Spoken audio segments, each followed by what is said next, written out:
Good evening and welcome everybody. Welcome to the Sydney Opera House for our talk this evening, Breaking the Deadlock, Creating Solutions for Refugees. It's part of the University of New South Wales' Grand Challenges program. I'm Rob Brooks and I'm the academic lead of the Grand Challenges program, where we debate and discuss and work on and develop policy on the biggest issues facing humanity. And one of those grand challenges is the Grand Challenge on Refugees and Migrants, which is led by Scientific Professor Jane McAdam, who couldn't be here tonight. Tonight's event is a co-production presented in collaboration with the Andrew and Renata Kaldor Centre for International Refugee Law. And tomorrow we are back at this venue with another discussion, The Madhouse Effect, What is Stopping Action on Climate Change? And I believe there are still a few tickets left for that. I'd like to acknowledge that we meet tonight on the land of the Gadigal people of the Eora Nation, in a place that has been a traditional meeting and learning place for thousands of years. Before we begin tonight and before I introduce our chair and our speakers, I'd like to ask that you put your phones onto silent and that you leave them there for as long as you have them. But feel free, if you'd like, to tweet using the hashtag #UNSWGC, which is our Grand Challenges hashtag. And please note this evening's discussion is being recorded. Tonight, we have a discussion with an absolutely stellar lineup of Australian and international experts on how we can shift the debate and policy in Australia concerning refugees and asylum seekers, and how we can focus on creating better solutions. I'm absolutely delighted at the panel that Jane and our colleagues at UNSW have assembled tonight. Our speakers will spend some time in conversation with the chair, Fauziah Ibrahim, and then there will be some time for questions, very disciplined questions with question marks at the end of them. Please, no long-winded statements. If I were the Prime Minister, and I'm not, there would be no questions. But then I think the current Prime Minister may feel the same way. Fauziah Ibrahim, our host tonight, is a broadcast journalist with over 15 years' experience covering global news. She's currently a freelance journalist, a filmmaker, and a broadcaster working with the Australian Broadcasting Corporation and with Al Jazeera English. Previously, she was one of the main news anchors on Al Jazeera English, based in Doha, where she presented the flagship program News Hour and was the host of the station's Asia-focused current affairs program 101 East. Please join me in welcoming her and our guests, Truong, Paris Aristotle, Guy S. Goodwin-Gill, and Gillian Triggs.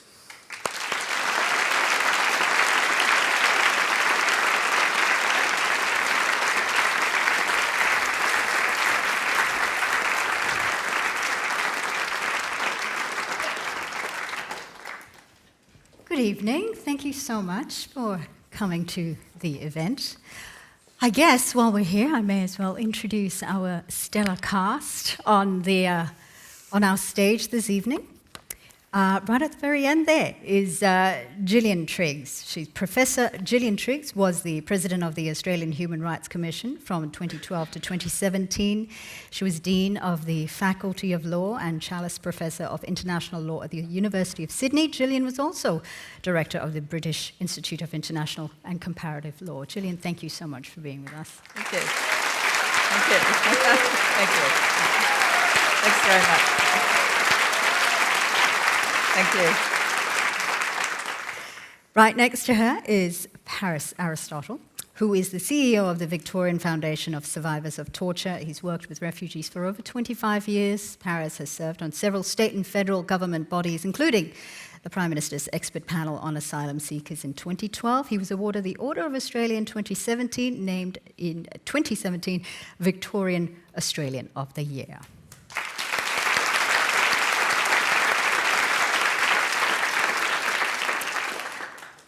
Guy Goodwin-Gill is Professor of Law at UNSW and Emeritus Fellow of All Souls College, Oxford, and Emeritus Professor of International Refugee Law of the University of Oxford. He was he has worked extensively with the United Nations, including 12 years as legal advisor with UNHCR. Guy is also the founding editor of the International Journal of Refugee Law.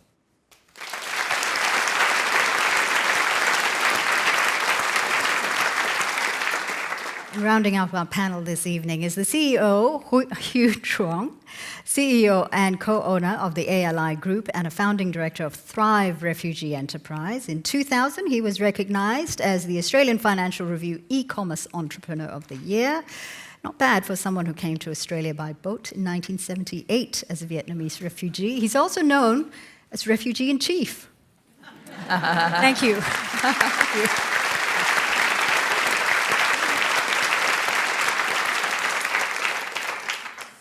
Now, I've had about 15 years in the broadcast industry, and most of which was spent working with international broadcasters, BBC, CNBC, and until recently, Al Jazeera English. This is not my resume, by the way. I am leading up to something. Because of the nature of a 24 hours news channel, most major headlines are given to the major global powers. This is what happens in newsrooms, in international broadcasters' newsrooms. And mainly the headlines are given to the US, the UK, and the EU, the major global powers. Then you have the second and third tier countries that tend to fall into certain categories. Not many people know this about international newsroom, but this is how they work. Now, these countries are then stereotyped on the global stage. North Korea, nuclear armaments. Saudi Arabia, human rights violations. Any country on the African continent, corruption, hunger, poverty. Australia, Pauline Hanson and refugee policies. That's what you're known as BBC, CNBC, Al Jazeera. Apart from the quirky kangaroo stories, Australia hits the international headlines with Pauline Hanson and its refugee policies. Now, having only recently made Australia my home, and through my work at the ABC, I've come to see that there is, of course, far more to this country than just Pauline Hanson and refugee policies, and far more beyond the international headlines, far more to the complex issues of refugees. When researching this topic, I was stuck on the word deadlock. Some people would say there is no deadlock. There is just policy, and if you believe the government, it is policy that works. It is policy that's been successful in dealing a major blow to human trafficking rings. It's policy that has saved the lives of millions of asylum seekers by deterring them from embarking on a dangerous journey to these very shores. So success all round, right? Australia should be applauded. But that success is not sitting right with Australia, and it's the Australia that I've come to know in the last 10 months that I've been here. It's the Australia that believes in fairness. It's the Australia that believes in a second chance, like the first settlers, first migrants that came. It's the Australia that has a heart as big as Phar Lap. And I've noticed this, even in the staunchest of supporters of the current refugee policies, you can see it in the way their eyes shift. You can see it in the uncomfortable body language. You can see it and hear it in the rehearsed speech. This success is not sitting well. This is where the deadlock is. This is what I've come to notice, when policy does not match national sentiment. So, to help us break that deadlock, we have with us this panel this evening who have personal and professional experience in dealing with both sides of this particular deadlock. I'd like to throw the same question to each panel member. And I know you're going to make your own points as well, but if you could touch on this question. Gillian, if I could start with you. There are many solutions in approaching this deadlock, but if you had to pick one challenge in breaking it, one that in your opinion is at the heart of these policies regarding refugee policies, what would it be? I think I'd have to pick leadership. Because I have become convinced over the last 5 years that Australians are reasonable, compassionate and humane people. But we've had such dreadful leadership on this question that people have simply gone along with it because they've seen the success that you have so clearly laid out. I think that governments from the time of that extraordinary year, 2001, when we had the children overboard lie, ultimately shown by a Senate committee to have been false, the Tampa sailed into Australian waters under that remarkable Norwegian captain, and a few weeks later we had the 9/11 attacks on the United States. And I think that from that moment on, it became possible for governments to conflate asylum seekers with terrorism, with now increasingly Islamophobia. And I think the direct answer to your question, and there are so many things to talk about that I'd love to talk about, I think in the end, I now come back to the importance of good leadership. And I'm absolutely convinced that if we had the right leader who could stand up to the Australian people and say, this has been one of our lowest points as a nation, asylum seeker policy, we can do better than this, and we will, and this is a key point for me, we can preserve national security, we can protect our boundaries as a sovereign nation we're fully entitled to do, but we can do it in a way which is compassionate, humane, meets our Australian ideals, and importantly, from my point of view as a lawyer, meets our international legal obligations. So I feel, yes, I feel that leadership can take us to that position. But unfortunately, we've had leadership that rejects it.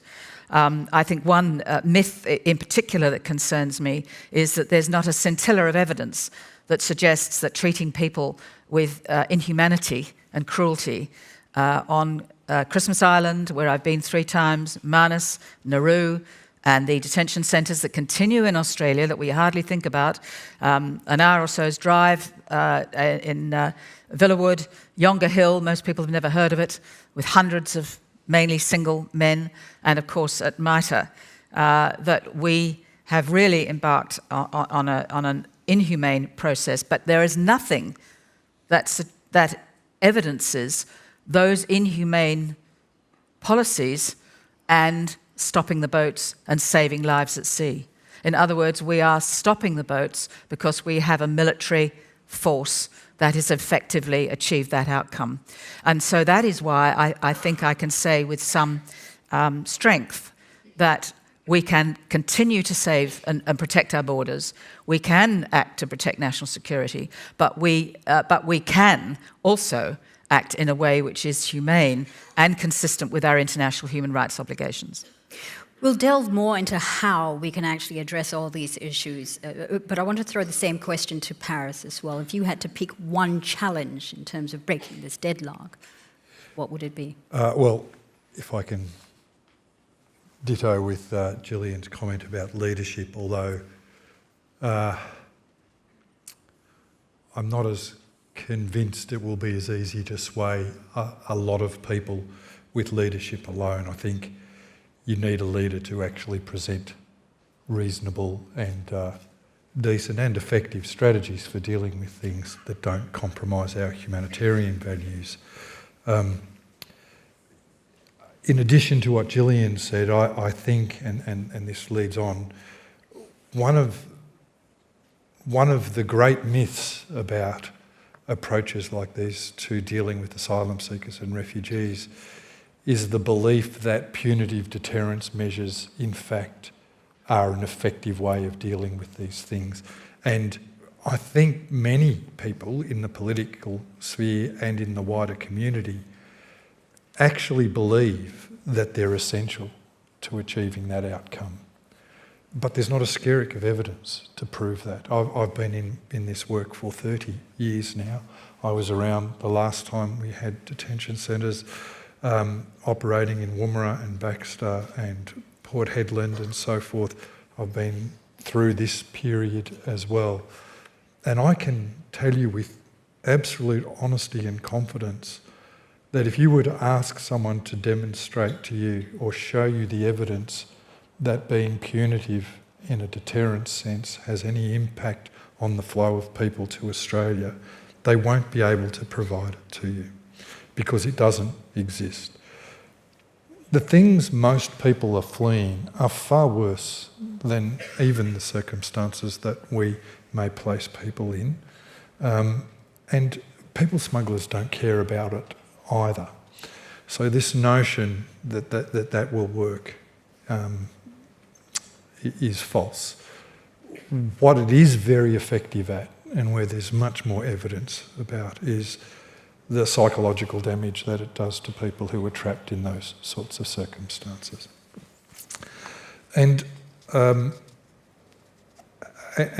want to, in the sort of introductory notes for this, there was reference to the work of the expert panel. And if I can just, for the sake of this conversation and out of respect to my two colleagues, Angus Houston and Michael Lestrange, who were on that panel, I just want to read out a small section of the foreword that captures what it was we were arguing needed to be put in place or was required at that point in time. Because I was saying to you at the back, I've run out of televisions at home from throwing things at it every time someone reports on what the panel recommended, and it's nothing like what was recommended, and what has been put in place is not what was recommended.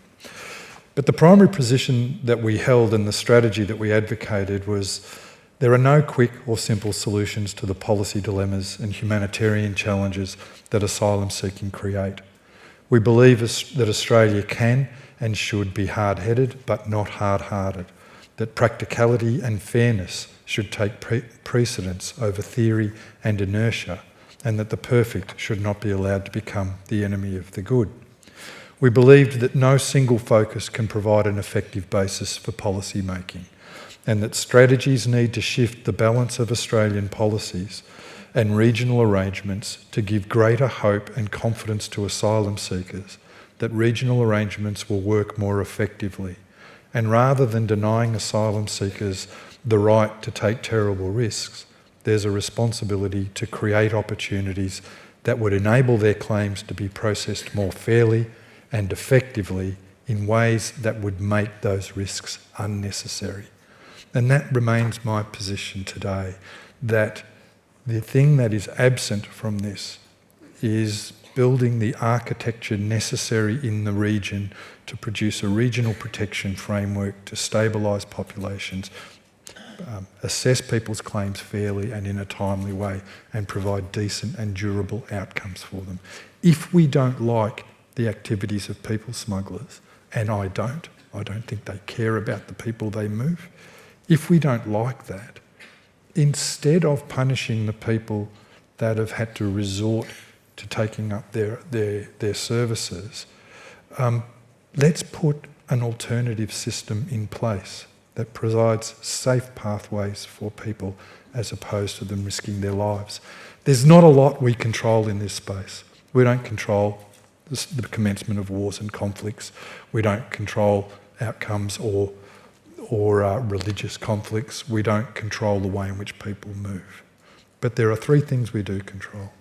One is a fair and decent examination of the evidence, all of the evidence from all perspectives. Another is genuine and decent dialogue and engagement with each other, rather than automatically assuming if someone's got a different view that they're either simpletons or evil bastards. And the most critical thing that we have absolute control over is the level of decency that we treat people with who are caught up in this system. They're the three things that we have absolute control over, and we've forsaken almost all three of them.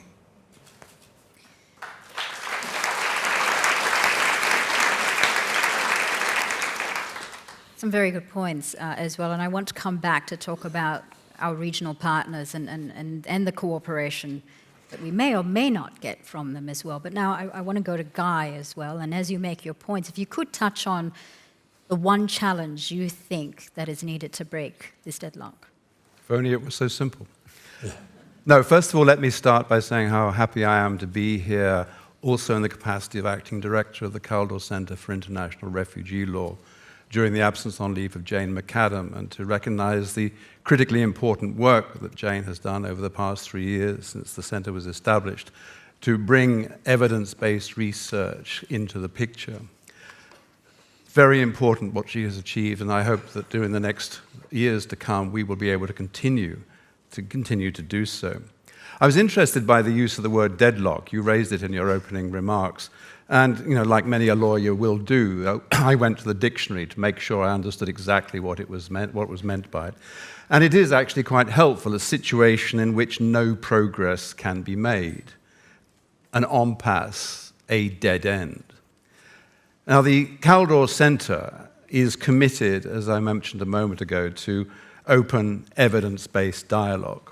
That's why we have undertaken research, for example, on regional protection in the comparative perspective, on commitment through compacts, on safe zones, on interception. That's why we've looked at the history, why we've looked at climate change, detention, the situation of children at offshore processing. Jane herself has done pioneering work on complementary protection and climate change, as I'm sure many of you are aware. Madeline Gleeson has published an award-winning book recently on Manus and Nauru, and Claire Higgins' book on asylum by boat, an insightful perspective on the history of asylum in this country for those arriving by boat, will be coming out next month. This is solid, evidence-based work. And we believe in the Kaldor Centre that there is always scope for new thinking. Perhaps we are overly optimistic, for thinking outside the box and for breaking out of any corner you may have painted yourself into. There's nothing really quite so sad as to look on someone who's painted themselves into a corner, standing there naked without any options. Now, there are two givens for us, and for many of us working in this same field. The first is that unilaterally proclaimed solutions to what are international issues just don't work. We haven't a solution for those, for example, in Manus or Nauru, no matter what we are told. But beyond Manus and Nauru, what we need now, and will need even more in the years to come, are mechanisms and institutions which are capable of responding effectively, predictably, both regionally and international, to the inevitable, and I underline that word, the inevitable movements of people which cannot help but have an impact on Australia, no matter how remote we like to think we are. And it is in our interest, it is in the interest of Australia, to take a lead now in developing these institutions. And there are options out there where Australia could play a leading role. It's in Australia's interest to do that, but on a foundation of law and principle with protection front and centre. The Australian model is not, as we are sometimes told, an exportable one. It is not viewed with admiration, apart from by certain quirky elements on the extremes. We know, for example, the Europeans, or some of them, have toyed with an idea similar to what Australia has applied, but found that there are legal institutions, principles, and courts which prevent them from doing so. That's something we don't have here, but it's something for which we do strive, not only in relation to our external relations, but also in relation to our internal relations and civic rights.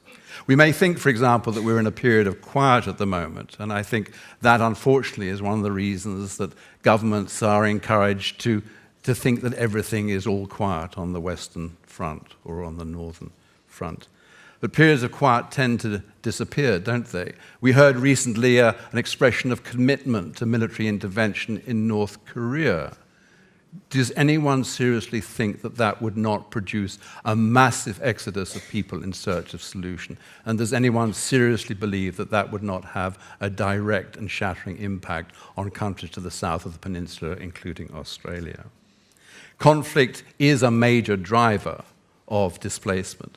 And quite clearly, amongst the many things, there is no one thing that must be done. Among the many things that we do need to do is to find and develop better ways for mediating and for preventing conflict.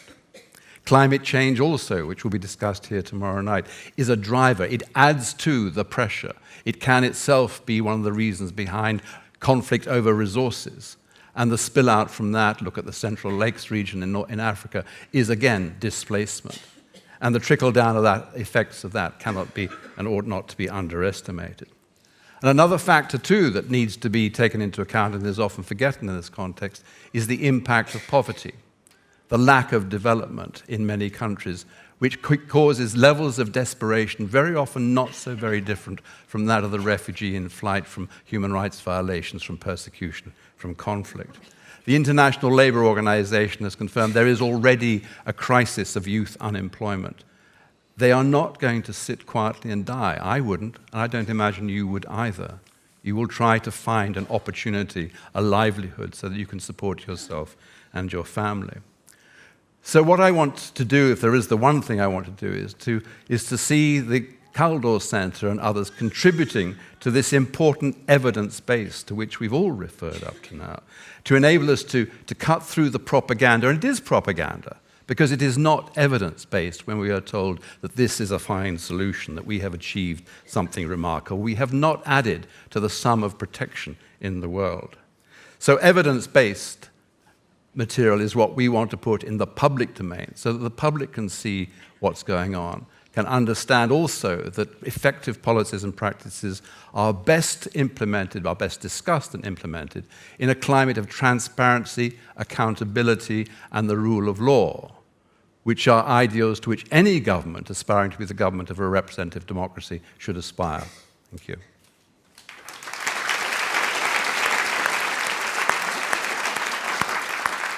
We're definitely coming back to the legality of the policies, and that's something we definitely want to explore. But for now, Hugh, if I could ask you the same question, if you had to pick one challenge, what would it be? As with the other speakers, it's not an easy, a single solution, but if I had to pick one, I'd say I think we need to recast the discussion on refugees from being purely a cost and a threat to being one about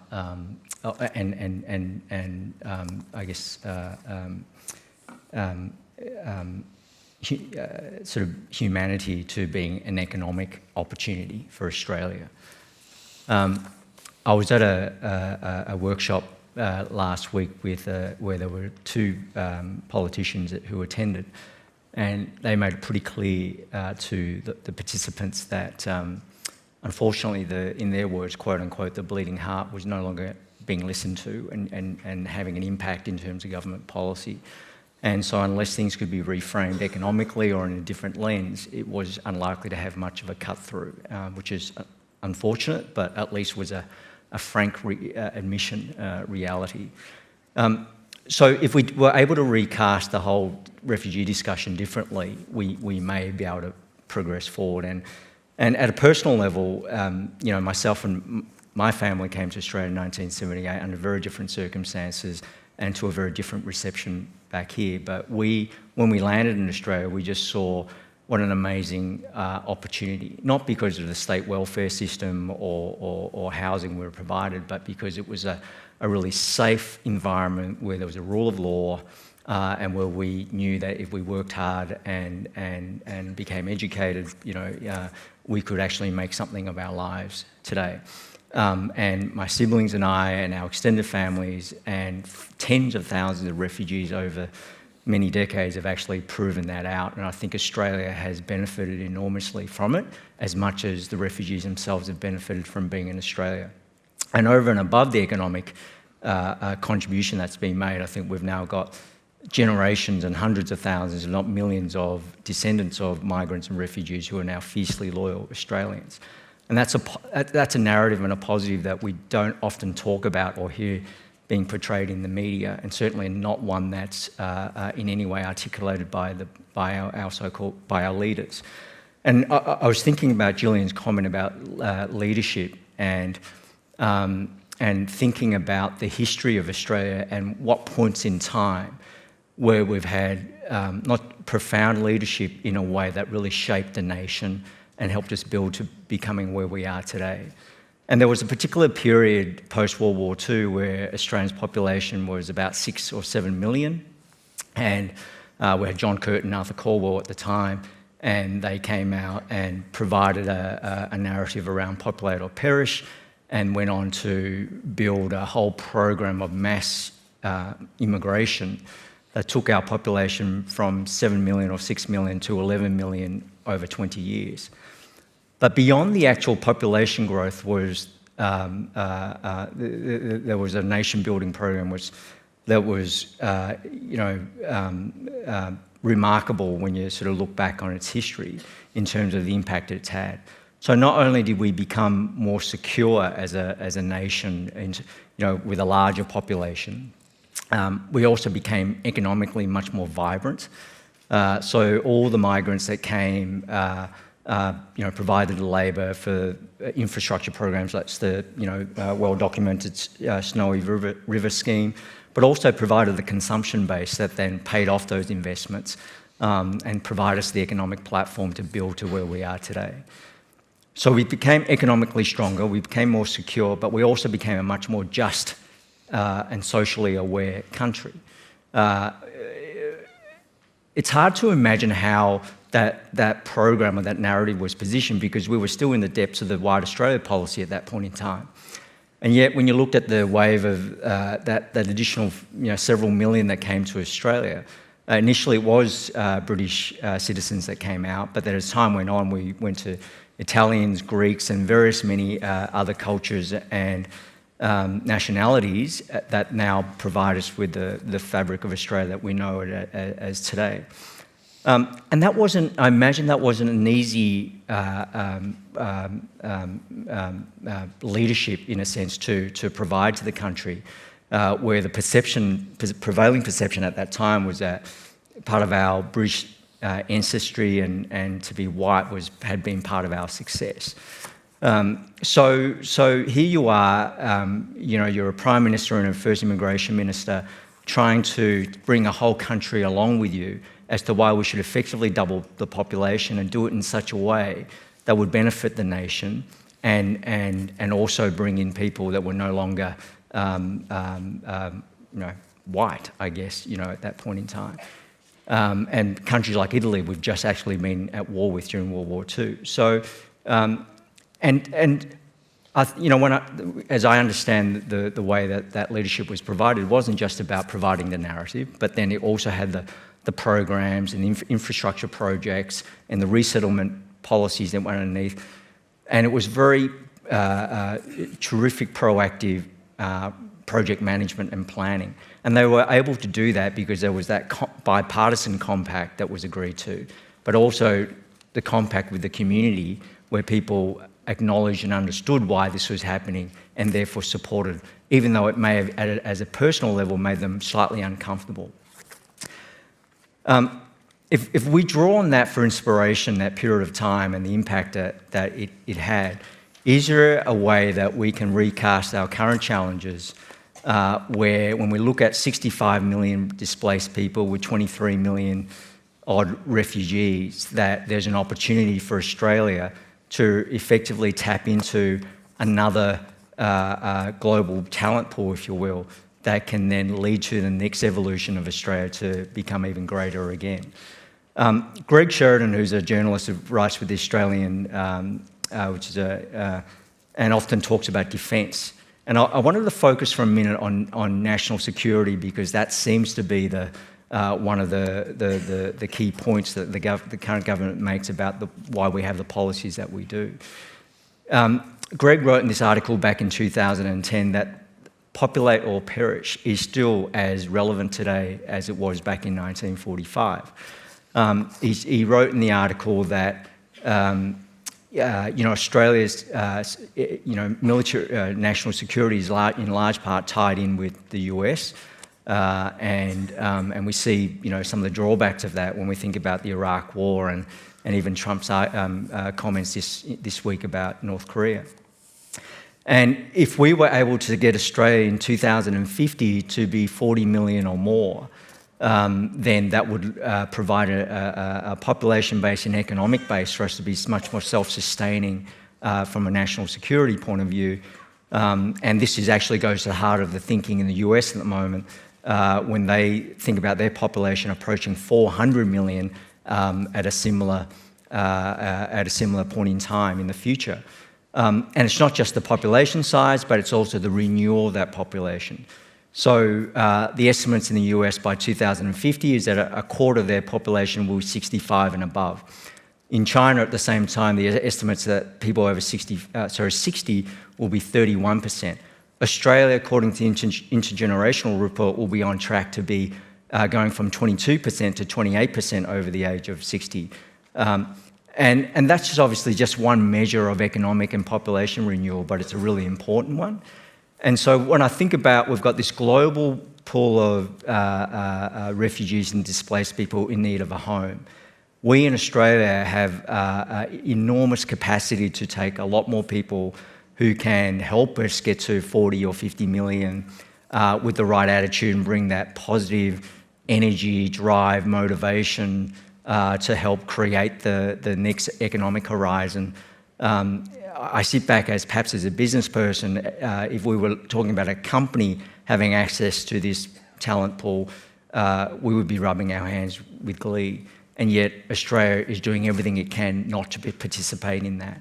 So my idea would be if we can recast some of this narrative from purely about human rights and recast it differently, but have the leadership to explain and prosecute the case in a way that brings society along with us so that we're not so reactive all the time, and think about this in the next 20, 30, 40-year horizon, then hopefully by doing that we can achieve a more secure, a more economically vibrant and a more just nation in the coming decades in the way that we became from 1946 to 1966.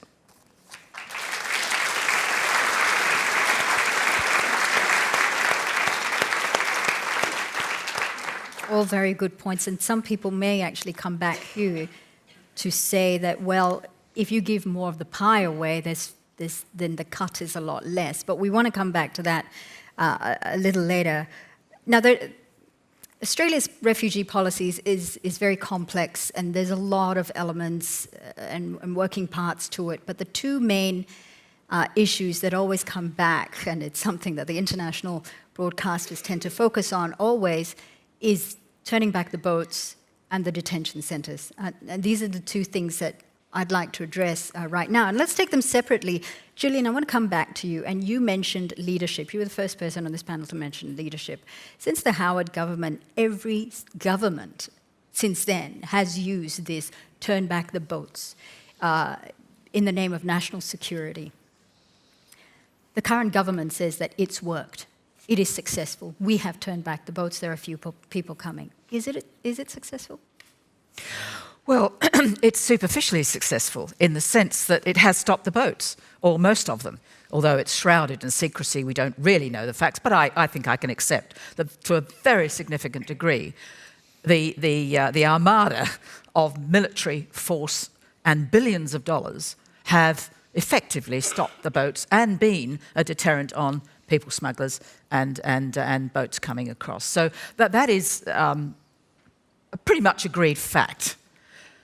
In my view, as an international lawyer and a human rights lawyer, to turn the boats back and to expose people to a return to persecution, danger, and discrimination is a breach of the Refugee Convention. I very much agree. I love the perspective of the economic view and leadership to promote that argument because it's been very successful in Australia. But I'd have to say that cannot happen, in my view, without a rule of law, human rights law perspective. And it's vital because we've lost sight of that perspective. So turning back the boats has been effective. But we can't separate it from the notion of that it's linked to it by government spokesmen, particularly the Minister for Immigration, that you must embark on this policy because that constitutes a deterrent and is part of why we've been successful in stopping the boats. And that comes back to the treatment of people on Nauru and Manus, Christmas Island, and the detention centres around Australia, including, I might add, 43 children approximately, and again, I can never be absolutely certain about the numbers, but broadly that number's still on Nauru. So I think we need to think about alternatives, if I may expand in answering your question. And one of the things I very much like about this session, and congratulate the university and the Calder Centre for stimulating it, is the views I've expressed have been around for a very long time, and they're not changing anything. So the question is, what do we do now that's a positive way forward, rather than for me to keep repeating my concerns about breaches of the Refugee Convention, the Convention on the Rights of the Child. These are fundamental principles globally of the international legal system that I believe in. But it's not working. We have to be realistic about that. How are we going to change it around?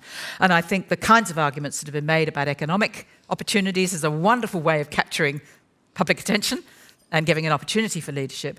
But I would like to stress two major points, and perhaps I can speak, if I may. I'm no longer the President of the Human Rights Commission, but a few days ago I was, and we had a marvellous report that I hope you'll excuse me mentioning, and that is that we produced a report called Pathways to Protection. It's quite a comprehensive report, but it basically adopts two main lines of relevance to this meeting tonight, and that is, firstly, we have to find ways to encourage legal mechanisms for coming to Australia, and secondly, we have to develop diplomatic initiatives in our region to share responsibility and to ensure humane treatment of those seeking our protection. These numbers are not likely to go down, they're going to go up. We have an unsustainable policy, and it's one that really needs to be changed. But can I just give one example, because because there are many, and I have many of suggestions coming from that Pathways to Protection report. But just by way of illustration, to bring out your parents as part of a family reunion process costs $92,000 in Australia. Now, another mechanism is to bring them out under a different program, which costs around $10,000. But if you look at each of the visa opportunities, they engage the individuals concerned with huge sums of money. I'd suggest that when we're dealing with people in need of protection, we could waive those fees, or we could find other ways of dealing with it, because it's not about charging them large amounts of money. It's about saying, are you in need of protection, and can we help you come to Australia in safe ways without flight by sea? And I think that we can be imaginative, we can be original, and we can be clever about it. So there are mechanisms for doing it. One would be to give people a visa to come to Australia in order to make their application in a legal way. There are scholarship and study programs. There are ways of linking with the rural communities to ensure engagement and integration in the Australian communities. There are lots and lots of ideas.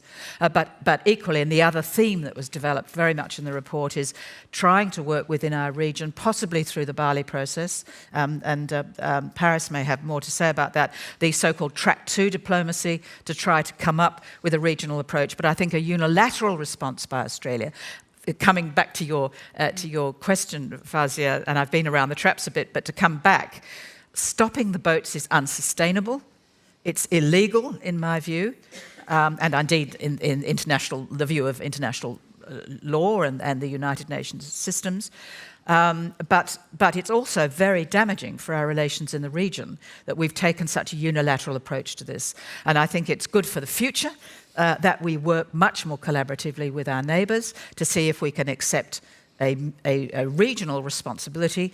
And in particular, and thinking regionally, we might remember that the largest group of refugees in our region are the refugees from Myanmar. 87% of refugees in the region are from that country. Many are Rohingya, but others from other minority groups.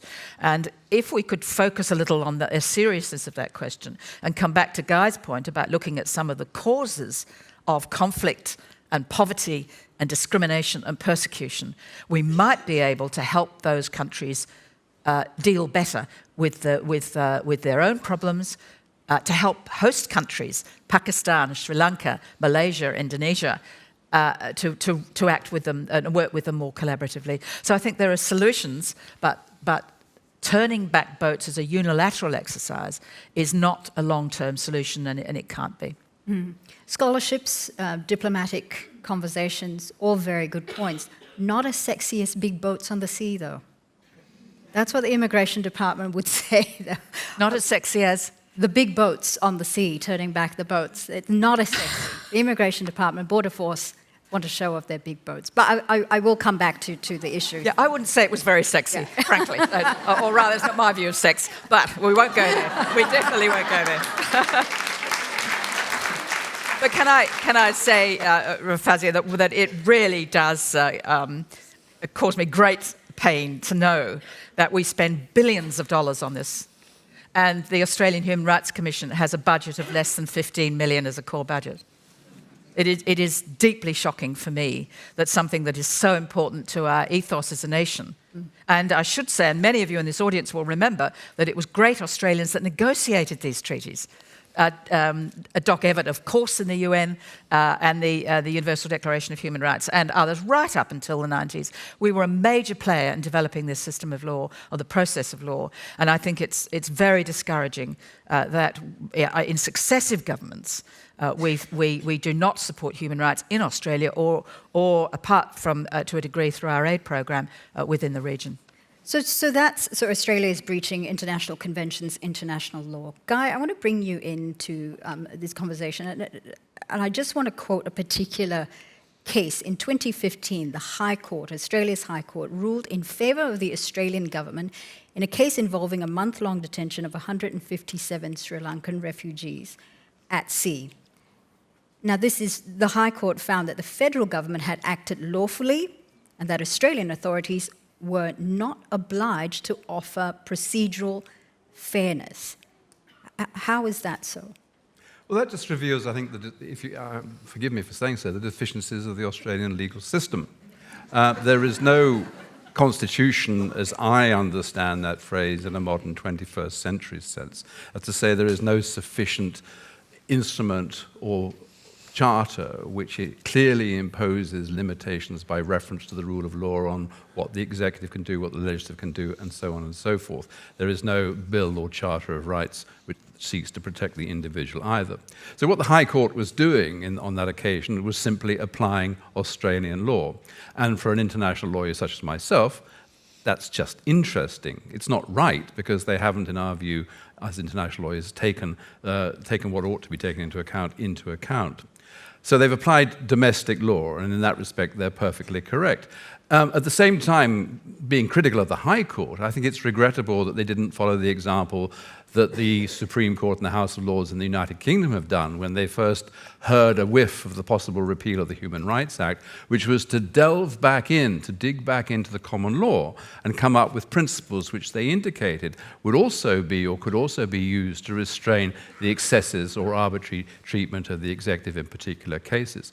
And there was one case just recently, within the last month, where the Supreme Court of the United Kingdom found that access to justice was rooted in the common law, to the extent that restrictions on access to employment tribunals could not be justified. So there was an opportunity there for the highest court of Australia, I think, to do something which would be more consonant with our understanding of due process and the rule of law in the 21st century. It didn't, and we have to live with that. And we have to live with many of the other deficiencies that I've mentioned. But from a legal perspective, from an international lawyer's perspective, the High Court was wrong. Okay.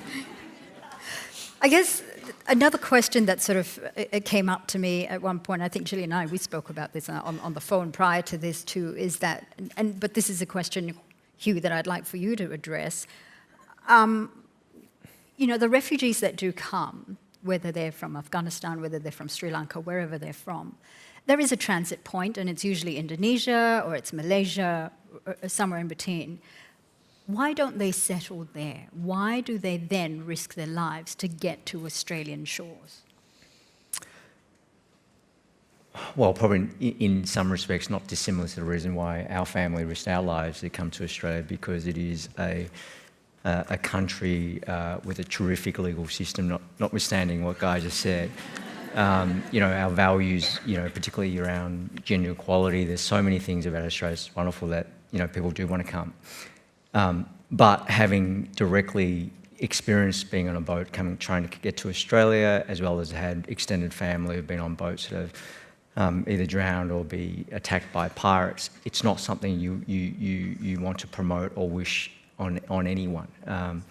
So I think any solution that we come up with ought and needs to include reinvesting or working with our regional partners to create the sort of environment where people are happy to stay in Malaysia and work. You know, to the Rohingya refugees, Paris was just saying earlier before we came on the show that if we can get working rights for a lot of the refugees there, they're very happy to settle, you know, because they've been there for such a long period of time. So maybe Paris can address that directly. If I could perhaps just add sort of one point, sort of my comment earlier about the economic narrative is not in any way meant to replace the human rights, our obligations under there.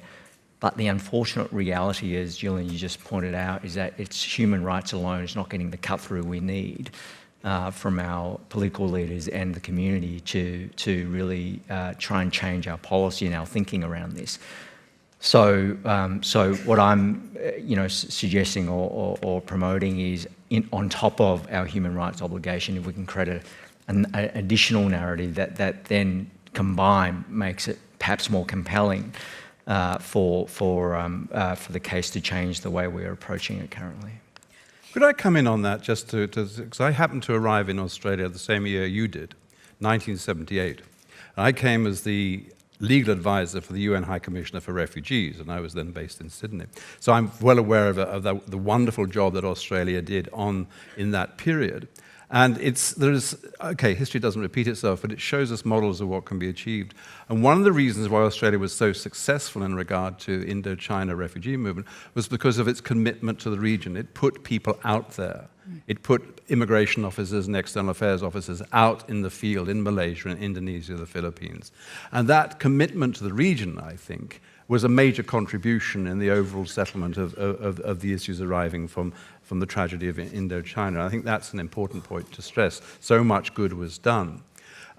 Gillian referred also to Australia having been a major player in the development of the principal international law instruments, and certainly it was. And I get a hint sometimes that it would like to be so again, because just this year in debating two resolutions in the General Assembly, one on trafficking, one on the Global Compact on Migration, we find Australia being spoken for on this occasion by the Canadian representative, but that's neither here nor there, saying in effect there's not enough human rights in these resolutions.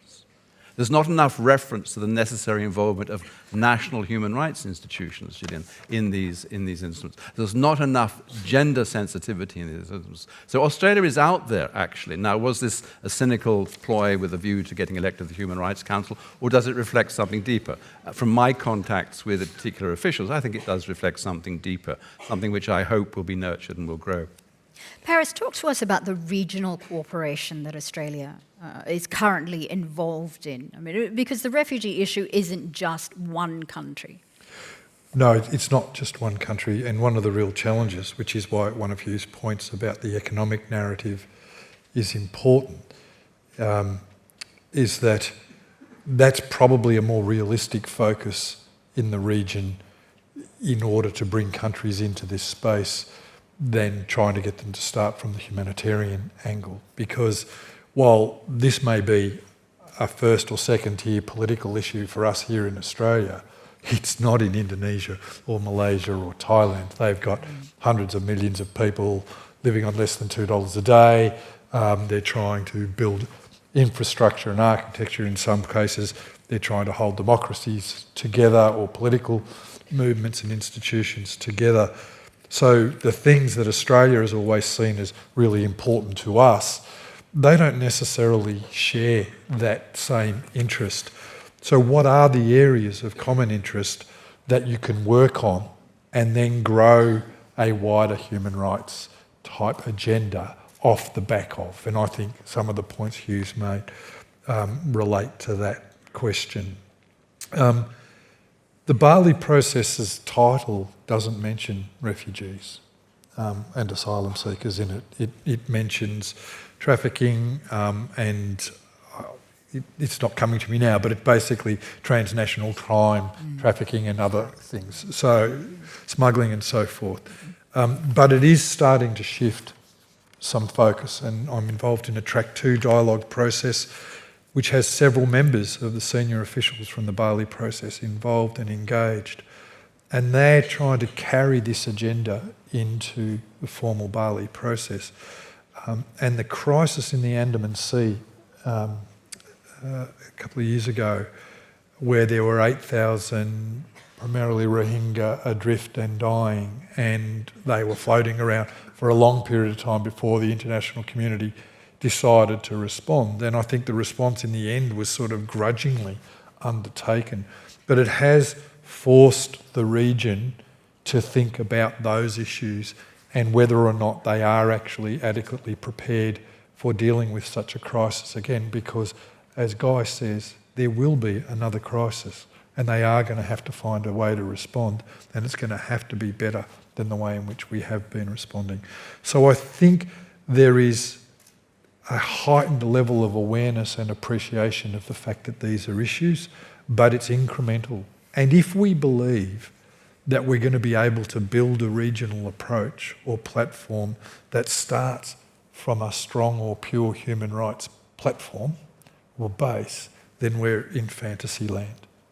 The obligations are for us to build coalitions and strategies where we are working together and being prepared to take risks and invest in the systems and the structures that will provide decent oversight, try to uphold critical principles around international protection and other human rights values, and advance that incrementally.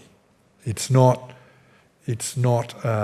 something that we're going to be able to flick the switch and all of a sudden be in an ideal situation. And to give you an example, in this dialogue, one of the officials from a country in the region, and I'm being cautious because of the Chatham House rules that applies to it, talked about their country was on the brink, in an agreement with Australia, of granting work rights and identity cards to prevent people being detained or removed. They were on the brink of doing that for about 130,000 people registered with UNHCR, unheard of in that country before. In fact, never even acknowledged that refugees were there. And while there still would have been a whole lot of shortcomings associated with something like that, it was a step that was leading us towards building a plank. And when the panel made the recommendations about the regional arrangements and going back to renegotiate in our case with Malaysia as well, we knew that if you could get Malaysia to start behaving in that way, you would get Indonesia to start behaving in that way, and then Thailand and Pakistan, and we would have to invest heavily in that, but nowhere near as much as what it's costing us at the moment. The other issue that I should say is there are no solutions to this. This constitutes what's referred to as a wicked problem, and one of the characteristics of a wicked problem is that there often aren't solutions, there are just better ways to manage it. And you have to keep working on finding better ways to manage it as circumstances change and shift. And that's one of the realities that we have, and it's one of the reasons why I feel so passionately that if we can invest more substantially in regional arrangements, then things like turnbacks and so forth are unnecessary. And in fact, apart from the lack of transparency around turnbacks, the biggest problem is what are we turning people back into? There's no system in place. Many are ending up back in detention. Many are voluntarily asking to be put in detention because they've run out of money and can't sustain themselves. That's not a system. And when you deal with boats and stopping boats, that's a small fragment of this overall picture that we've got to deal with. And if we don't address those other elements, they will come back to bite us. And you imagine if one of the countries close to us in the region, if there was a major crisis in Indonesia, Bangladesh tipped over, Papua New Guinea or whatever, there's no amount of turnbacks that is going to work in that scenario. So it's critical for us to move beyond this immediate notion that what we've done in and of itself is going to be wholly successful in addressing this issue long term. It just won't be. The other point that I want to make here, though, and I get myself into trouble making this point, is that we can't just... If we want regional arrangements to work for people, then we can't ignore people smuggling. And many people, myself included for a long time, many people who operate in my space are so uncomfortable about all of the other, what they would define, and I would agree with, abuses and punitive measures that are in place, that there's not really a willingness to confront that aspect of it. And Hugh talked about public confidence in the context of national security. I think unless we're prepared to talk about how we will also address that notion of people smuggling, we will find it impossible to maintain public support for any arrangements other than the types of things that are currently going on now. We have to be able to say, yep, it's a terrible thing. I've got loads of clients who were on boats that sunk, who, not just in recent years, but in the early 2000s, who were still clients. I'm thinking of a gentleman who lost his wife and 3 children, and he lives every day with the fact that he couldn't get to them in the water and save them. I'm talking about a young girl who every time her clothes get wet in the rain, she tries to tear them off because it reminds her of being in the water at the time when their boat was sinking. There's the 11-year-old boy who was in the water for 19 hours and watched his father, brother and uncle drown overnight. These things are appalling circumstances. We should feel fine about wanting our government to deal with them. But we want our government to deal with them by building something else and taking responsibility for putting an alternative pathway in place that keeps them safe. And it doesn't mean resettlement in Australia all of the time. As you were saying, if the Rohingya were allowed to work and live safely and not fear refoulement in Malaysia, they'd be very happy to stay there. If we, through ASEAN and other mechanisms, put more pressure on the Myanmar government to stop violating the human rights of the Karen and the Chin and so forth, then people would probably be prepared to go back. These are the things that we have to focus our attention on. At the moment, we've become trapped in a binary argument. You're either for everything that's going on now and being tough and protecting our borders no matter what the consequences, or no, none of that's appropriate. We've just got to allow whoever needs to come and we'll just absorb that.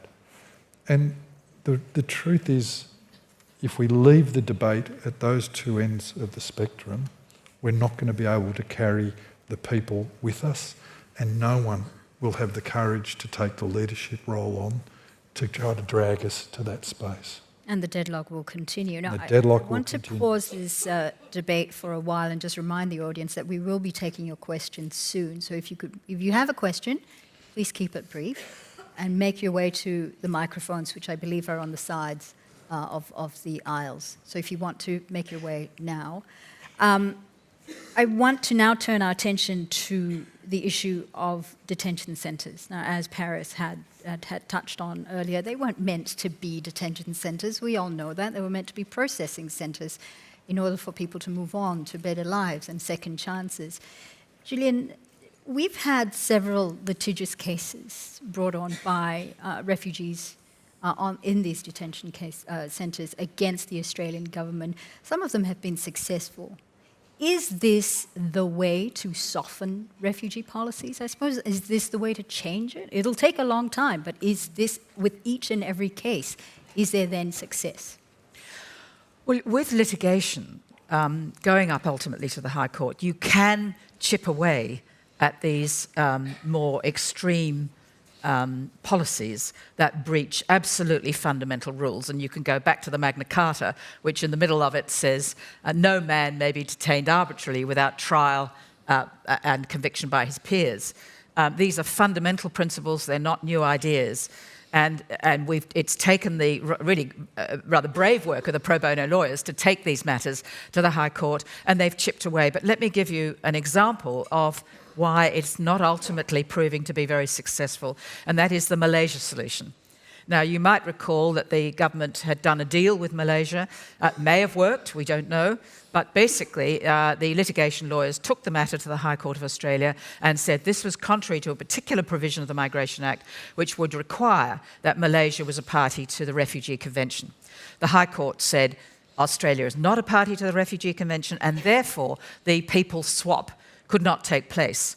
Now, what happened immediately after that was the government went straight back to Parliament and passed a provision which deleted the very provision that required that Malaysia be a party to the Refugee Convention.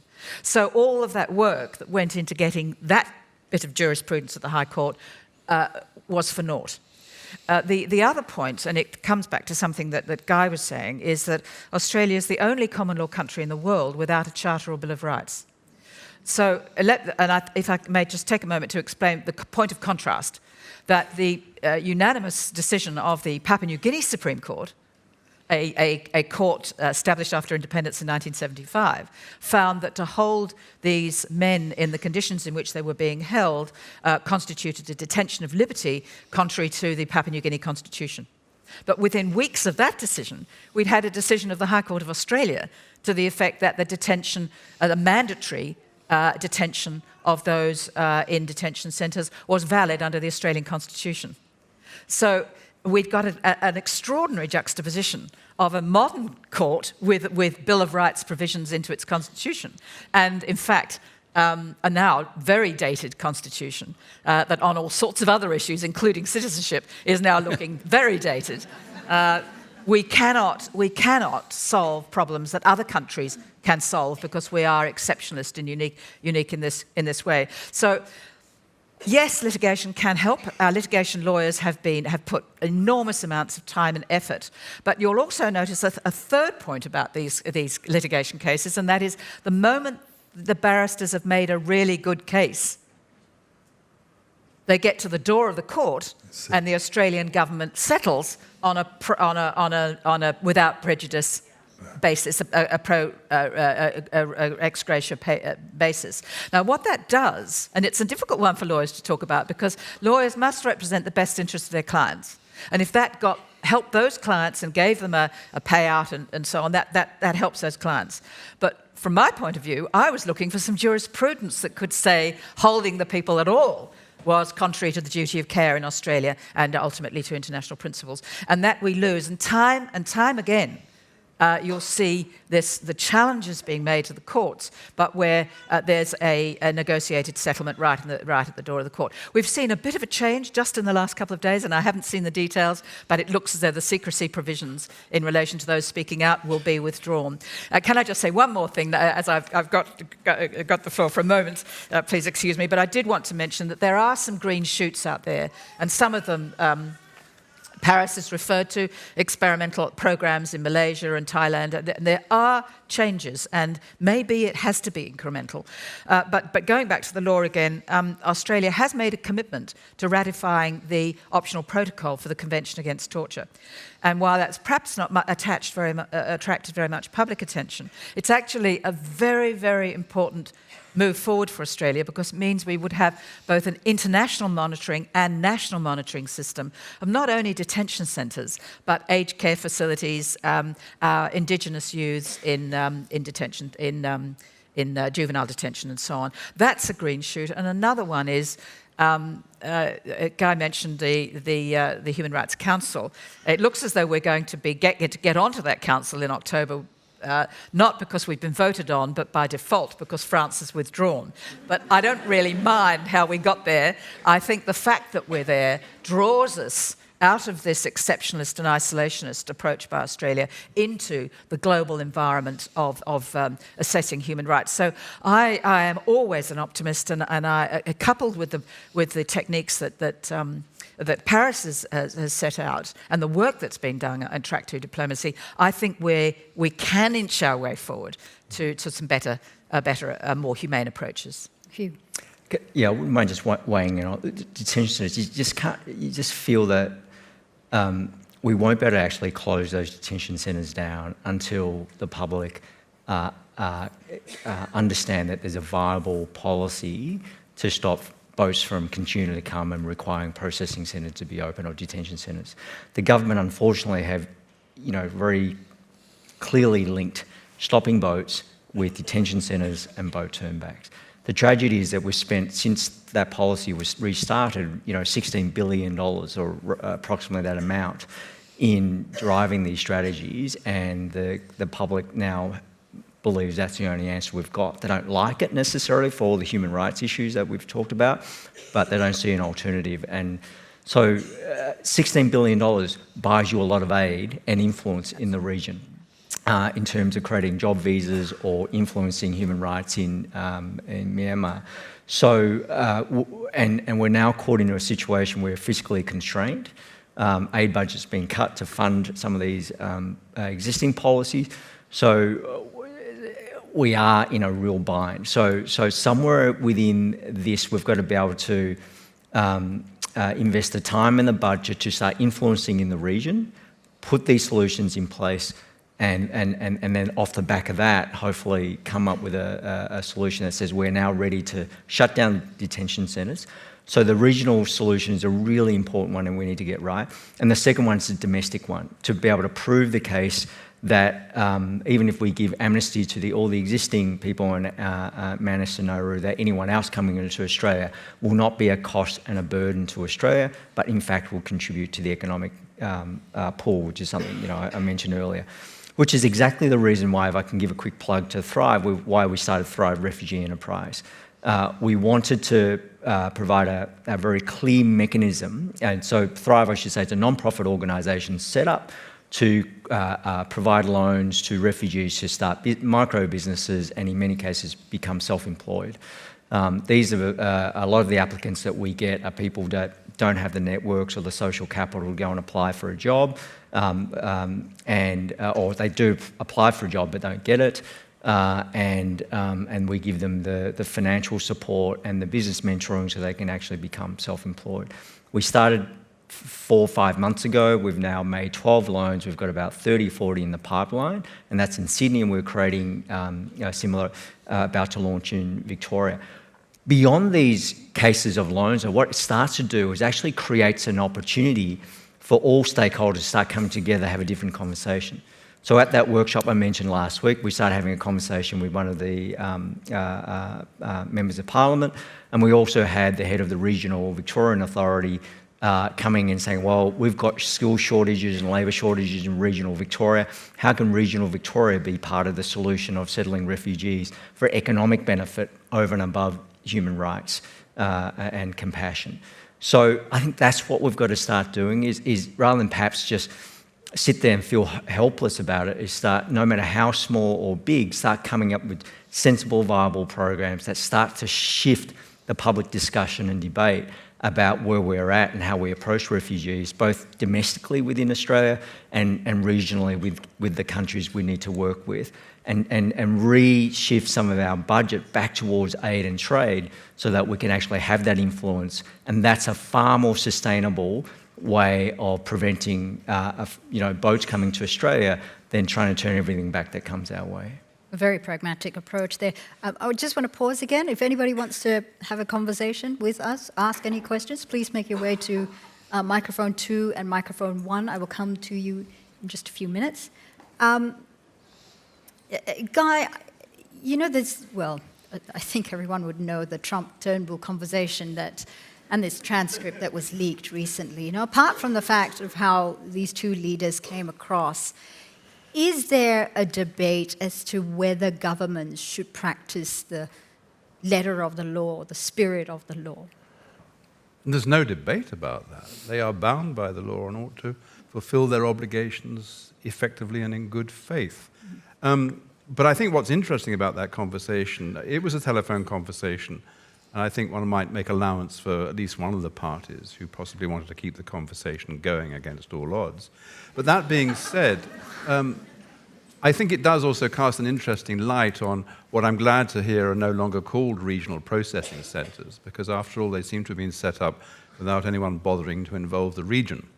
They were rightly detention centres, and detention centres without obvious purpose, except perhaps the deterrent effect which is claimed to attach to these sorts of measures. Germany tried mandatory detention in the 1980s, thinking it would deter asylum seekers. It didn't. It's well known from research that detention does not work as a deterrent. And from my own experience working with refugees and asylum seekers, I've come across that too. When told that, yes, if you go to this country, they will lock you up. Oh, no. Once they hear my story, they'll understand why I had to come. That is hope springing eternal. And that's why, one of the reasons why deterrence does not work. But what worries me in particular is that this policy of detention without end was introduced notwithstanding our experience in this country with Woomera back in the late 1990s, early 2000s. That also resulted in compensation having to be paid for the very serious damage done in particular to children who were detained under the then mandatory detention policy. And notwithstanding that knowledge, notwithstanding the foreseeable likelihood of harm being done to those detained, nonetheless, it was decided to go ahead. We almost, it seems to me, have the bases there of criminal liability, or if not criminal, then certainly civil liability. And that's what worries me, again, from the perspective of civil society. And I thoroughly agree with Paris. The people at large, we need assurances. We need assurances that change won't be too dramatic too fast, that our security will be guaranteed, that there will be some fairness also in our government and some measure of justice. But we also are concerned with transparency and accountability. And I think perhaps if more people, as they will come to, knew about the effects of this detention policy on individuals, men, women, and children, they will want to turn their backs on it and never see it again. And it might actually change now that the secrecy policy will be lifted. Do you think more people will actually come out and speak out? Well, I think there's no doubt that the secrecy, the threat of a 2-year penal sanction has had a chilling effect on everybody. And it's been courageous medical practitioners, teachers, social workers who have nonetheless spoken out. I think that will be a very important a step forward. Well, I have to say I'm more cautious in my optimism about people's responses to these issues. Really? I think if... You don't think if there's some we've run conversations that I campaigns have for had years. with people is that they're far more aware of what happens with refugees, and you know they often talk about the Syrian conflict. They talk about a 3-year-old Alan Kurdi's body washed up on an Italian beach somewhere. Social media blows it up. So there is compassion. But that's a good example. When that happened and the Australian government announced they'd take an additional 12,000 people, the outpouring of support was extraordinary. I mean, getting more offers for help than you can poke a stick at. Some of it was a bit ridiculous. There were companies offering, a month's worth of underwear for people and stuff like that. But it was, although I suppose that's not that ridiculous, but the outpouring was extraordinary. But it was because the government was making a decision to do something that they could claim they would have control over and manage. And the bit that the wider community, and it doesn't tend to be people like ourselves who turn up on a Tuesday night here for this discussion, but out in the wider community, that I don't necessarily think share that view if they have a perception that it's completely and utterly out of control. And sometimes that message is manipulated deliberately because of the political capital and electoral capital that generates. But I remember the first time round with Woomera and Port Hedland and Baxter, I don't know how many speeches I gave. Julian Burnside travelled the country at his own expense and spoke absolutely everywhere. Dave Mann did the same thing. Just Australia was formed. It had a massive list of prominent Australians as patrons and so forth. And in that particular election, Howard got control of both houses, no matter how much we'd thrown at it. And the same things happened again. I think we can make the case, but we have to deal with those other dimensions at the same time. Otherwise, their anxieties about other aspects of their lives, the ease with which nationalist movements and groups can attack it and manipulate it and exploit it, just constantly cuts the ground out from under our efforts to change those views. Just on that community spirit, Canada is a country we should look at in terms of their private sponsorship of refugees. Yeah. So their private sponsorship program, which is local communities or schools or groups of families banding together to sponsor refugees for the first 12 months into the country and help them integrate into Canada. Since the program started, the private sponsorship has enabled over 200,000 refugees to come into Canada. And that's without the government spending a cent. What they need to do is just create the right policy settings and support and narrative for the communities to do that. Australia has just as big a heart and as compassionate as Canadians, having lived in both countries or lived in North America. And yet we're not able to do that. Why is that? It's because we've allowed the politics of the day to sort of shape our thinking and not really allowed community and grassroots support to do their thing. Because if we can be far more proactive as the Canadians have done, that will dwarf any of the people making attempts directly to come to Australia. So I'm perhaps a little bit more optimistic, but it really does need the whole discussion narrative to I'm optimistic. Yeah. I just don't think we should pretend that those other elements aren't there, Sure. and that we can ignore them. That's where my optimism comes from. And I think if I could add also that... Just very briefly, because I do want to go to... Sorry, but we've skirted around the problem of false news, false facts, and Fauziah, you might have a view on this as well, that you can produce all the evidence, absolutely crystal clear facts demonstrated on any social science measure. You can have evidence from the medical profession, from others about the mental decline and effect of detention on children. You can get that out in the media. The media has been, in my experience, very helpful in getting that message out. It hasn't really shifted the public opinion, and that is very worrying. But if I can finish very, very briefly with one story, to go back to Hugh's point, we did a walkabout at Bateman's Bay, and talking to shopkeepers and so on about human rights and issues generally. Mostly they were terrified when I came in the door because they wanted to know what they'd done wrong, and I would have to spend the first few minutes explaining that I was really there just to give them an idea about what human rights were. But by the end of the day, when we were completely exhausted and filled with fish and chips, as you might imagine at Bateman's Bay, people were following me down the street saying, please speak to the Prime Minister and ask him if we can have some of those Syrian refugees. So I think politicians underestimate the willingness of people at the community level, and I love Hugh's example of Canada. Like the Gruen transfer says, what would Justin do? The Canadians can do it. If they can do it, we can do it.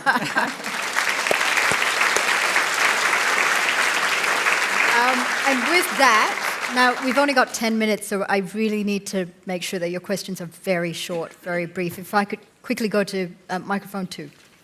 Yeah, my question is really short. There's about 1,000+ people here tonight who all came on a Tuesday to talk about solutions. And I'm wondering, you've been talking a lot about policy changes, and I think those are amazing and what needs to happen, but what can the average person who's here today who wants to know how to make changes and how to break the deadlock, what can we do to help push these agendas forward? That is a great question. What can civil society do? Gillian?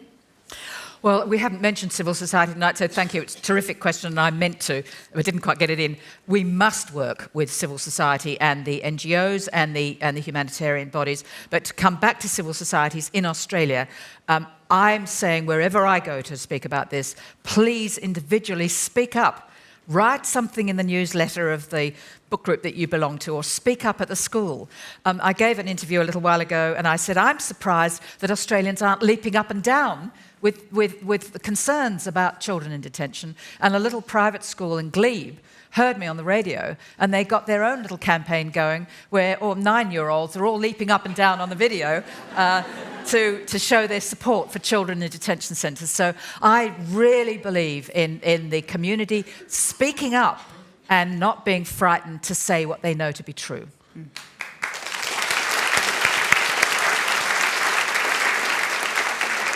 I think there are very practical things as well. I mean, that's a practical thing to do, of course, but there are a lot of people. There's 27,500 people on bridging visas in the Australian community.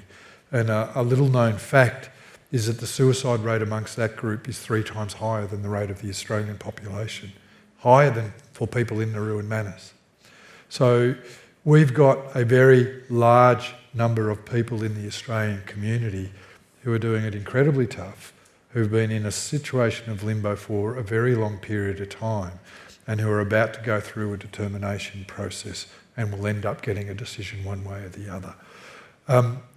Practical assistance to people in that situation, friendship to people in that situation. If there's the Asylum Seeker Centre here in New South Wales and other non-government organisations in Victoria. There's the Asylum Seeker Resource Centre. Groups like Refugee Legal and RACS here in Sydney and others are forever in need of support in one way, shape or form. They need financial support, sometimes they need practical volunteer support on hand. There's a lot of very tangible practical assistance that people need that you could contribute to, and drag a couple of friends along. They mightn't be as engaged in it as you are, but use your friendship and put it on them to come along, and maybe they'll just understand it a bit more too and think more differently about it. But there are very... I mean, the worst thing about the thing that's happened isn't... I mean, the detention centres are terrible, and I've been opposed indefinite mandatory detention for years. The impact is awful on people. But really what crushes people is an absence of hope and an absence of connection. They're the fundamental things that all of us need to get by day to day.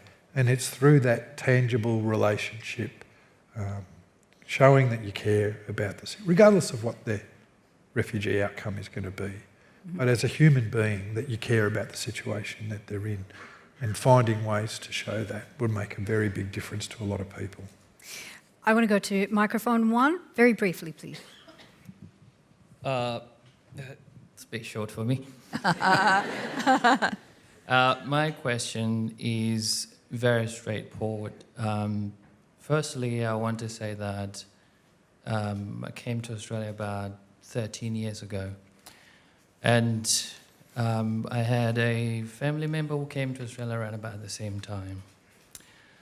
He didn't do so well like myself, and probably currently in detention centre, facing deportation. Now, we're talking about solutions and creating solutions, but once you get a permanent residency here, and you establish life, if by any circumstances your life fall apart, your visa gets cancelled, where do we go from here? If we're creating solutions, why are we taking solutions away? Guy, did you want to take that question? Do permanent residents deserve a second chance? No, I think there is a fairly well understood principle, and this was certainly in the minds, for example, of those who drafted the 1951 Convention on Refugees, including Australia, that a refugee should be treated as near as possible as you would treat a citizen. And I think that also applies to the refugee who veers off the straight and narrow.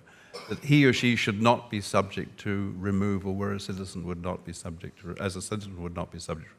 Treat them as our own. I mean, that seems to me to be the basic and fundamental requirement of equality as it's reflected in international law generally and in the 51 Convention specifically. Hui, do you think anybody who does break the law as a refugee or asylum seeker deserve a second chance then? So what are the fundamentals that gives us all a chance to operate and perform to our best? One is hope, and I think the other sense is security, to know that you don't have to be perfect on every single day to be able to stay within the country or to be allowed to stay. So it is a real problem, and unfortunately it's another example of the political expediency right now to make these decisions, because people, there's this perception that by doing this, that this is government being tough, being, sort of strong with our security and borders. So until we change that and shape that thinking, the politicians will continue to get away with what they're doing today. To the question that was asked earlier, leverage of our democratic system, right to your local members. If there's one thing that we know politicians will put above all else is survival and electoral or re-election. So, whereas equally, if you can somehow get them to think that there's a groundswell now of dissension or disagreement with what's going on, then that will flow through to their party room discussions and ultimately lead to some sort of change. But until we get that to happen, unfortunately, there will be more examples of these sort of policies that clearly are not good policy at both a human and an economic level. But if you're prepared to hang around later, I'd be happy to have a chat to you about it. Unfortunately, that's where we're going to have to wrap it up. We're just running out of time. I do apologise. We won't be able to take any more questions, but I think that's a really good note to end on. It does depend on you. This is your country. These are your politicians. You voted them in. You're responsible for them. Get out there, get involved in the community. If you want change, it starts with you. Reach out. I think I just want to end, and just very briefly, we all seem to have this same conviction and the same sort of idea. That's why we're here in this auditorium. But how do we reach across? How do we have this conversation and breach that divide and have the conversation with the other side? If you could briefly address it. Gillian, if I could start with you. I think we have to speak up. I think we have to appeal to the personal. The statistics and the evidence aren't working. The litigation isn't working for the most part. I think we have to speak up to our politicians, and we have to make it clear that this is un-Australian. It's illegal, but that may not be the fundamental point, but that it's actually doing us harm, and that we want to engage in the discussion to find a middle way between stopping boats and holding people indefinitely, to find solutions that work in our region and that provide safe pathways. So speaking up and being engaged at a calm way to try to convince our politicians, but ultimately to vote. Paris, very briefly. I think you have to engage in respectful dialogue.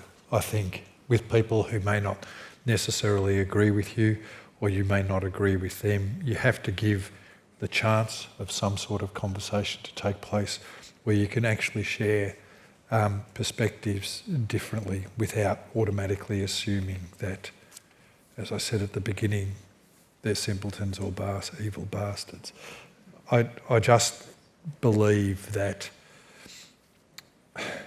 and the other part of that is that you have to be prepared to engage with their issues. You can't just deal with the issues that are important to you. You have to deal with the issues of the people you're engaging with as well. Otherwise, they're never going to take you seriously. Guy, how do we continue this conversation? I think an important point was made during the discussions on the global compacts last year about listening to the voices of the refugees themselves or the migrants themselves.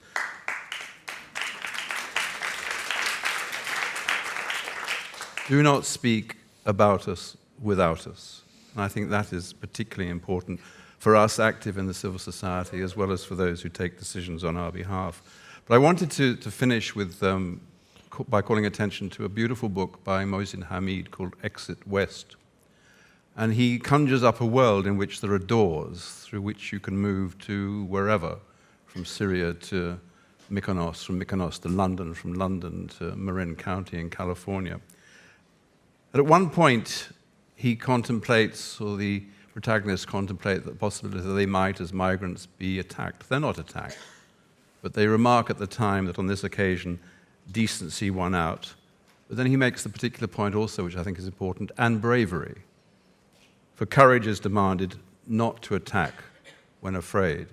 And I think we can take from that something also which should orient us towards the approaches of policy and practice in relation to refugees and migrants.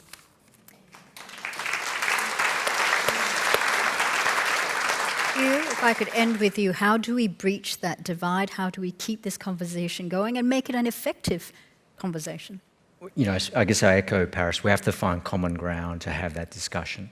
An example of that is there is a small group of politicians on both sides of the aisle right now having a discussion because there's a common interest amongst that group where, for both economic and other reasons, where refugees could potentially be an important part of the solution for challenges they're facing in their electorate. And so, and so that's the beginning of a discussion, and hopefully it ripples out beyond that from a small group to a medium size, and then ultimately to a larger group where we ultimately potentially can carry the day in both their parties. So that's why we've got to find common ground, find constructive solutions both at a regional level and a local domestic level that we can all participate in whatever capacity you can, and start to move things forward. We have to lean in, we have to push. Things aren't going to happen on their own accord, but it's really up to us to create the country that we want, in the same way that back in 1945 there was a strong will to create the country that we ultimately have become. So. Fantastic way to end. Please thank Gillian Triggs, Aristotle, Guy Goodwin, and Hugh Truong. And thank you for coming to Breaking the Deadlock. Go out there, break that deadlock. It's your choice. Thanks for coming.